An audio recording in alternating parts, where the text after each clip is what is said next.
Levy व्यवस्था अध्याय 14। कोढ़ी को शुद्ध ठहराने की विधि। यहोवा ने मोशे को यह आदेश दिया, किसी कोढ़ी के शुद्ध हो जाने की पुष्टि की विधि यह है, जब उसे पुरोहित के सामने लाया जाए, पुरोहित छावनी के बाहर जाकर इसकी जांच करे, और यदि उस कोढ़ी की व्याधि स्वस्थ हो गई है, तब पुरोहित उस व्यक्ति के लिए जिसको शुद्ध किया जाना है 2 जीवित शुद्ध पक्षी, देवदार की लकड़ी, जूफा और लाल डोरी लाने का आदेश दे। फिर पुरोहित बहते हुए जल पर मिट्टी के एक पात्र में एक पक्षी को बलि करने का आदेश भी दे।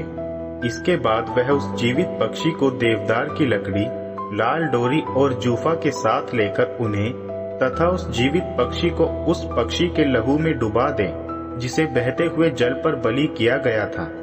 पुरोहित इसे 7 बार उस व्यक्ति पर छिड़क दे जिसे कोढ़ से शुद्ध किया जा रहा है। फिर पुरोहित उस व्यक्ति को शुद्ध घोषित कर दे और उस जीवित पक्षी को खुले मैदान में छोड़ दे।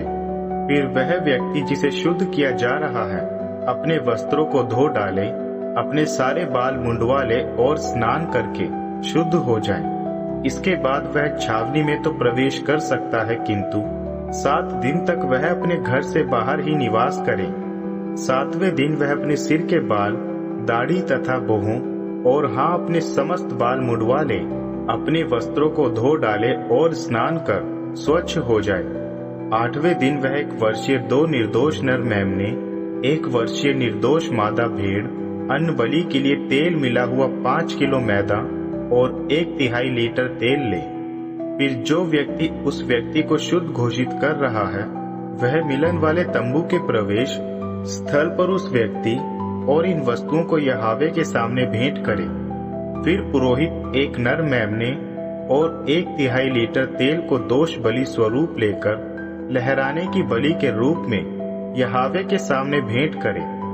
इसके बाद पुरोहित उस नर मेमने का पवित्र स्थान के उस स्थान में वध करे जहाँ पाप बलि और होम बलि वध की जाती है, क्योंकि दोष बलि पाप बलि के समान पुरोहित का निर्धारित अंश है। यह परम पवित्र है। पुरोहित उस दोष बलि के रक्त का कुछ भाग लेकर उसे उस व्यक्ति के दाएं कान के सिरे पर, दाएं हाथ के अंगूठे और दाएं पांव के अंगूठे पर लगा दे, जिसको शुद्ध किया जा रहा है। इसके बाद पुरोहित उस 1/3 तेल में से कुछ भाग लेकर उसे अपने बाई हथेली पर उंडेल दे। फिर पुरोहित अपनी बाई हथेली में रखे बचे हुए तेल में अपने दाएं हाथ की उंगली डुबाकर यहोवा के सामने उस तेल में से कुछ तेल को 7 बार छिड़क दे। अब जो तेल उसकी हथेली में बचा रह गया है, पुरोहित शुद्ध होने वाले व्यक्ति के दाएं कान के सिरे पर, दाएं हाथ के अंगूठे और दाएं पांव के अंगूठे पर लगा दे, जिन पर दोष बलि का रक्त लगा हुआ है। जबकि पुरोहित की हथेली में रखे बचे हुए तेल को पुरोहित उस व्यक्ति के सिर पर भी लगा दे जिसे शुद्ध किया जा रहा है। फिर पुरोहित उस व्यक्ति की ओर से यहोवा के सामने प्रायश्चित करे। इसके बाद पुरोहित पाप बलि भेंट करे और उस व्यक्ति के लिए प्रायश्चित करे जिसे उसकी अशुद्धता से परिशोधन किया जा रहा है। यह सब करने के बाद वह होम बलि पशु का वध कर दे। पुरोहित उस होम बलि एवं अन्न बलि को वेदी पर भेंट कर दे। इस प्रकार पुरोहित उस व्यक्ति के लिए प्रायश्चित करे और वह व्यक्ति शुद्ध हो जाएगा। किंतु यदि वह व्यक्ति दरिद्र और लाने के लायक ना हो, तो वह अपने लिए प्रायश्चित के लिए हिलाने की बलि के रूप में भेंट दोष बलि के लिए 1 नर मेमना और अन्न बलि के लिए तेल मिला हुआ 1.5 किलो मैदा और 1/3 लीटर तेल, 2 कबूतर अथवा 2 कबूतर के बच्चे, 1 पाप बलि के लिए तथा 1 होम बलि के लिए। इनमें से वह जो कुछ भी देने में समर्थ हो ले। 8वें दिन अपने शुद्ध होने के लिए वह इन्हें मिलन वाले तंबू के द्वार पर यहोवा के सामने पुरोहित के पास लेकर आए। पुरोहित दोष बलि के इस मेमने और 1/3 लीटर तेल को ले और यहोवा के सामने लहराने की बलि के रूप में भेंट करे। फिर पुरोहित दोष बलि के इस मेमने का वध करे। पुरोहित इस दोष बलि के लहू में से कुछ लहू को लेकर उस व्यक्ति के दाएं कान के सिरे पर, दाएं हाथ के अंगूठे और दाएं पांव के अंगूठे पर लगा दे, जिसको शुद्ध किया जाना है, पुरोहित अपनी बाईं हथेली में कुछ तेल उंडेले और अपनी दाएं हाथ की उंगली से अपने बाएं हथेली में रखे तेल में से कुछ तेल को 7 बार यहोवा के सामने छिड़के। अब पुरोहित जो तेल उसकी हथेली में बचा रह गया है, उससे कुछ तेल जिस व्यक्ति को शुद्ध किया जा रहा है उसके दाएं कान के सिरे पर लगाएगा, कुछ तेल व्यक्ति के दाएं हाथ के अंगूठे और उसके दाएं पैर के अंगूठे पर लगाएगा। दोष बलि के खून लगे स्थान पर ही पुरोहित तेल लगाएगा। पुरोहित की हथेली में रखे बचे हुए तेल को पुरोहित उस व्यक्ति के सिर पर लगा दे जिसको शुद्ध किया जा रहा है, कि पुरोहित उस व्यक्ति की ओर से यहोवा के सामने प्रायश्चित करे। इसके बाद पुरोहित एक कबूतर अथवा एक युवा कबूतर, जो भी वह व्यक्ति देने में समर्थ हो, भेंट करे। अन्न बलि के साथ पाप बलि के लिए एक तथा होम बलि के लिए एक। फिर पुरोहित उस व्यक्ति की ओर से यहोवा के सामने प्रायश्चित करे जिसको शुद्ध किया जाना है। यह उस व्यक्ति के लिए एक विधि है जिसमें कोढ़ रोग का संक्रमण है और जिसके अपने शुद्ध होने की आवश्यकताओं के लिए साधन सीमित है। फफूंदी से शुद्धिकरण।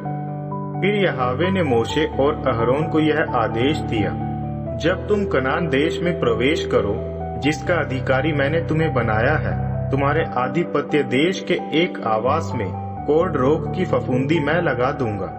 तब वह गृह स्वामी पुरोहित के पास आकर यह सूचना देगा, मुझे अपने घर में कोढ़ रोग के समान एक चिन्ह दिखाई दिया है। इससे पहले कि पुरोहित उस घर में जाकर उस चिन्ह की जांच करे, वह यह आदेश दे कि वे उस घर को खाली कर दें। ऐसा न हो कि उस आवास में मौजूद सारी वस्तुएं अशुद्ध हो जाए। उसके बाद पुरोहित उस आवास में प्रवेश कर उसकी जांच करे।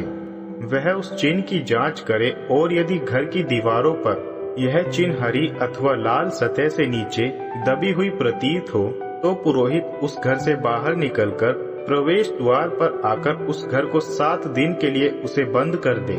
7वें दिन पुरोहित उसको दोबारा जांचे।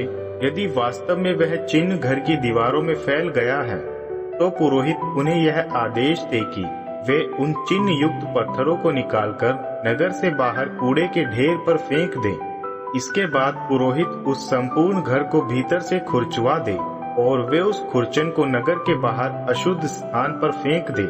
फिर वे दूसरे पत्थर लेकर उन्हें निकाले गए पत्थरों के स्थान पर लगा दे और गारा लेकर उस आवास की पुनः लिपाई पोताई कर दे।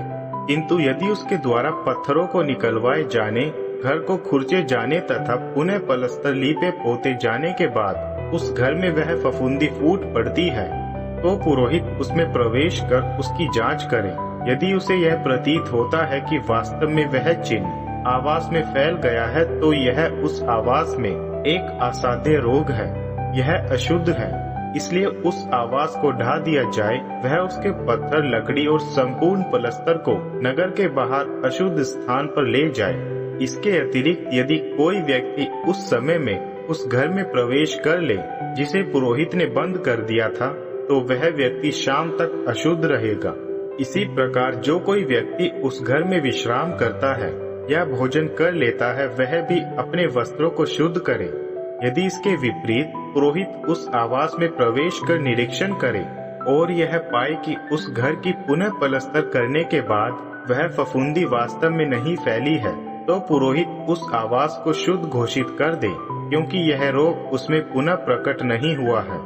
तब पुरोहित उस आवास को शुद्ध करने के लिए 2 पक्षी, देवदार की लकड़ी, जूफा और लाल डोरी लेकर एक पक्षी को बहते हुए जल पर मिट्टी के एक पात्र में बलि करे।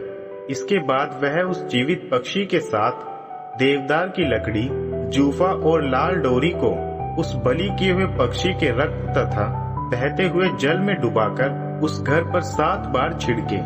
इस प्रकार वह उस घर का शुद्धिकरण उस पक्षी के लहू तथा बहते हुए जल के साथ साथ देवदार की लकड़ी, जूफा तथा लाल डोरी के साथ करे। फिर वह उस जीवित पक्षी को नगर के बाहर खुले मैदान में छोड़ दे। इस प्रकार वह उस घर के लिए प्रायश्चित पूरा करे और वह आवास शुद्ध हो जाएगा। किसी भी प्रकार के कोढ़ के रोग के लिए यही विधि है। सेहुआ के लिए, कोढ़ से संक्रमित वस्त्र अथवा घर के लिए, सूजन के लिए, पपड़ी के लिए अथवा किसी भी प्रकार के चमकदार धब्बे के लिए उन पर यह प्रकट हो जाए कि क्या अशुद्ध है अथवा क्या शुद्ध। कोढ़ रोग के लिए यही विधि है।